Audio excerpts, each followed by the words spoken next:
Take any great comfort in having to say this out loud. No. But the truth is what the truth is. And Detroit-based attorney Lillian Diallo felt compelled to come forward with it, since she says in nearly 3 decades, she has never seen race-based behavior by a judge like this, referring to West Michigan Judge Karen Medema. You might as well have called me the N-word, what she was doing up there. So the judge...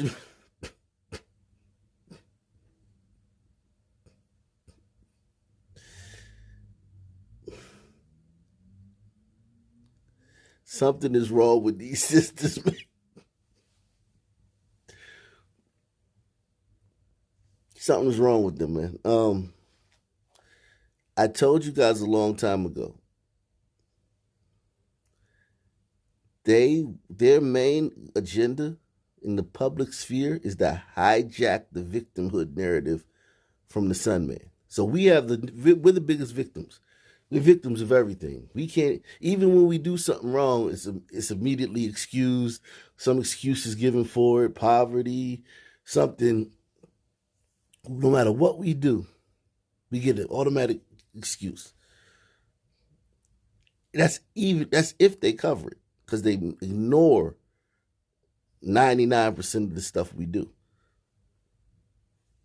Okay, a lot of places, a lot of news agencies don't even cover crime, because they know that covering crime will be covering us. So sisters are seeing that. And they're one of the main proponents of that, of what got us our victimhood pass. Our like just carte blanche across the board pass as the biggest victims on the planet. We the damsels in distresses. And sisters, they want that now. They want that title now. You know, who cares if Goldman Sachs gave them billions of dollars? Who cares if every city's starting to give them an allowance? Just them. Like no one else. Just them. They're the only ones that get the allowance.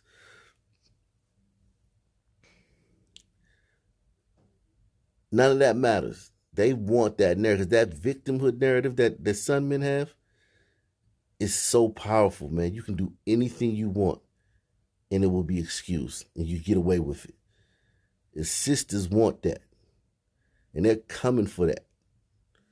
Take any great comfort in having to say this out loud. No. But the truth is what the truth is. And Detroit-based attorney Lillian Diallo felt compelled to come forward with it, since she says in nearly 3 decades, she has never seen race-based behavior by a judge like this, referring to West Michigan Judge Karen Medema. You might as well have called me the N-word, what she was doing up there. Diallo, who battled breast cancer, says she was sick from the ongoing medication treatment.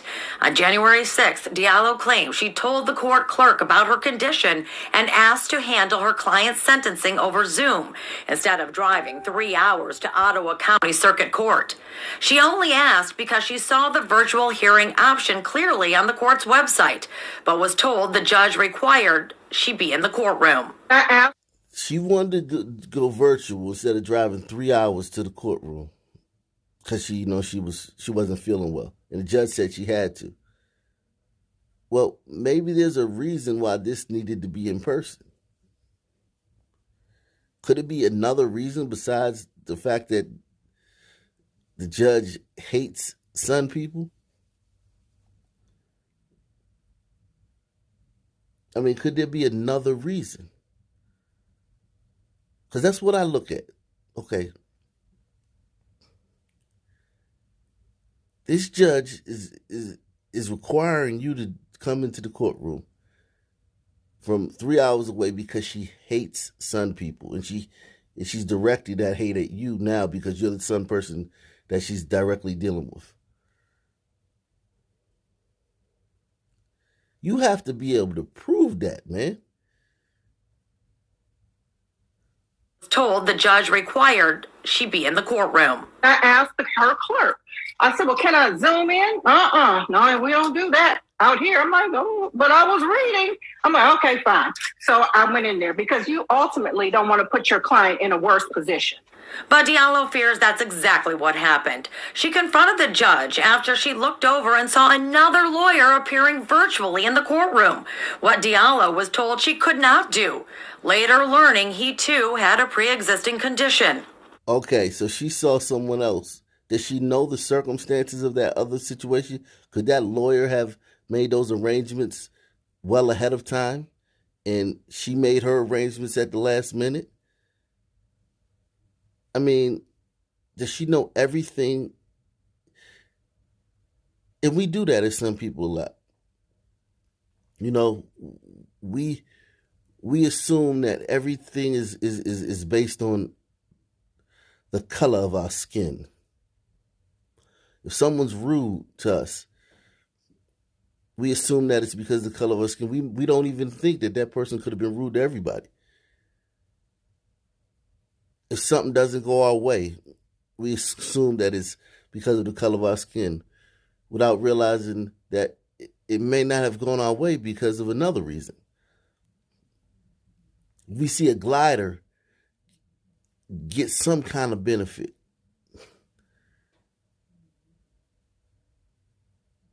If we come back to our car and we see a ticket on our car and it's a glider parked in front of us and they don't have a ticket on their car, we won't even look at the sign and see that maybe they parked in front of the sign and we parked behind the sign. We'll just automatically assume that the glider didn't get a ticket because they're a glider. We think like that. That's how we move through the world. That's why these police interactions are always seen through the lens of race, because we assume that if a glider has an interaction with a cop, if a glider takes a cop's taser and shoots him with it, the cop's just gonna, writhe in pain and let the guy run off into the night. But he'll shoot us. That's how we live through the world. We have the biggest victim narrative. And sisters want that. They want the power of that. Some men have harnessed the power of that. Sisters want that. They're coming for that. They want to be the top dog on that victimhood pyramid. The lawyer was on the screen, allowed to zoom in for the same kind of proceeding, a sentencing, right? He's white, and I'm not. We reached out to Judge Karen Miedema for her side of the story. Court Administrator Susan Franklin responded. In part, she says the 20th Circuit Court strongly denies that racism was a factor in any decisions related to this case or others. The Circuit Court was not informed prior to the hearings that Ms. Diallo was suffering complications of cancer, as court staff was only advised that she was in treatment without further detail. See what I'm saying? She didn't fully explain it to the point where it met their requirements.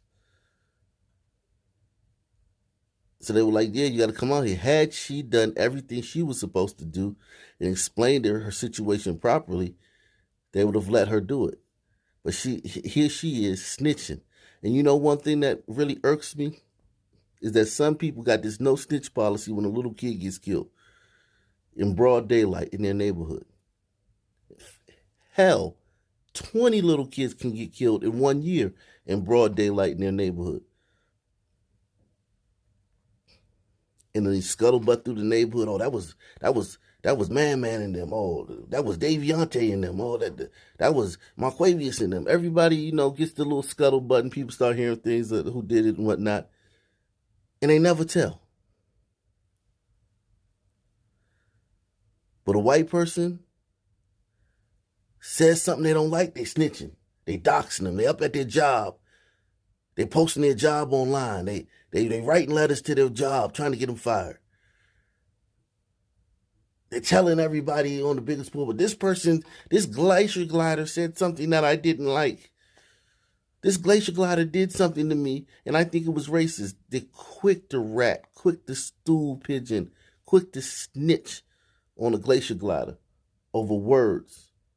but they let little children get killed in their neighborhood every single year by the dozens, and they say nothing because, they're not snitches. Court Administrator Susan Franklin responded. In part, she says the 20th Circuit Court strongly denies that racism was a factor in any decisions related to this case or others. The Circuit Court was not informed prior to the hearings that Ms. Diallo was suffering complications of cancer, as court staff was only advised that she was in treatment without further detail. Ultimately, Diallo claims her client paid the price. The judge decided not to give the young first-time offender the plea deal that allows him to complete his sentence and have his crimes wiped from his record. So this guy, she's saying that he didn't get a plea deal and have his crimes completely wiped from his record. Remember I told you guys how it is in this system, this racist system? He was going to get a plea deal and have his crimes completely wiped from his record. But, the judge is racist. So, since she made her show up in person, if this was done on Zoom, the judge would have gave this guy a plea deal that had his crimes completely wiped from his record. But since it was in person, she didn't do it. That doesn't make any sense.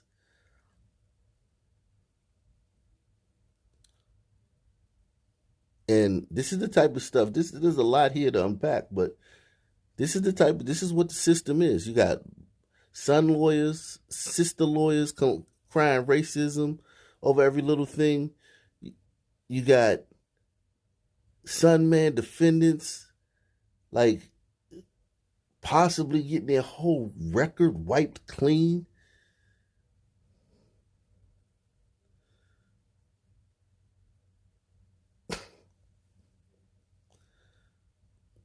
And it's like she's confronting the judge and she's pointing out another white lawyer. You did this. Like, if racist, I wouldn't let you do all that. I wouldn't let you say boo if I was a racist. These racists, these glacier glider racists, they're the worst racists in the history of the world. Ultimately, Diallo claims her client paid the price. The judge decided not to give the young first-time offender the plea deal that allows him to complete his sentence and have his crimes wiped from his record. She does not give him a deferred sentence, even though he's eligible, and her own probation department recommended it. Right? First time, not even a parking ticket. Diallo, who ended up getting COVID a couple of days later, has now retained a lawyer of her own. She is in the process of filing a grievance against the judge with the Judicial Tenure Commission for violating the American Disabilities Act and failing to be fair and impartial. And I'm not making any excuses, but I'm saying you have to give us parity. You're not making any excuses, sis. They're so the self-awareness, the lack of self-awareness, the delusion. It's next level. And I'm not making any excuses, but I'm saying you have to give us parity. I'm Taryn Asher, Fox 2 News. New at 5, a Noonan woman is under arrest for a live social media post in which she allegedly threatened to kill a judge and a police officer. Fox 5's Doug Evans has details on the case. Investigators with the Coweta County Sheriff's Office played the video for me. It's about a 5-minute Facebook rant that was live at the time. It's filled with expletives, obscene gestures, and admission to guilt in an aggravated assault case. But what has Bartresa Orr in trouble with the law? Bartresa Orr.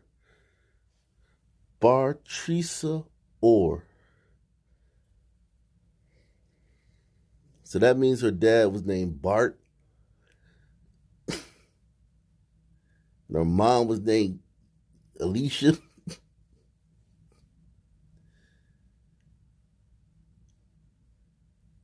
But notice he said it was an admission of guilt. Like some people are tripping.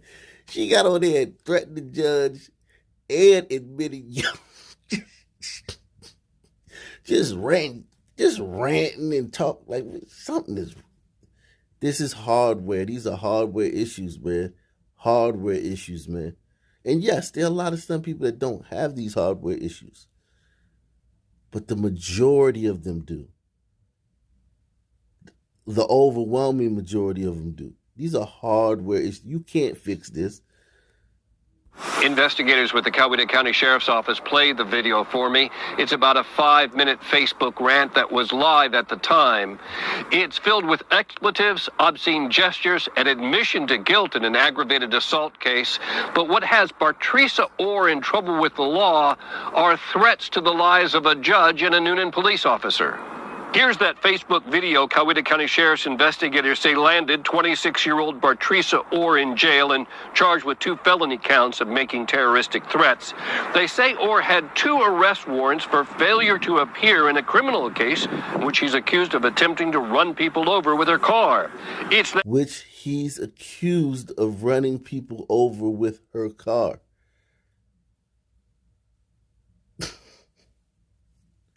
Which he's accused of running people over with her car.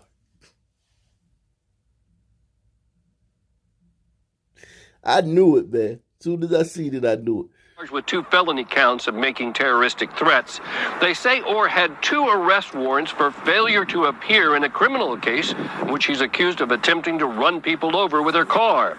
It's that case, they say, that's the subject of her live post. Orr is heard admitting to aggravated assault and then turns her anger toward the judge in the case and is heard to threaten his life. I push on a plate to eat you up. I don't even see how you sleep at night, sentencing people like you doing them.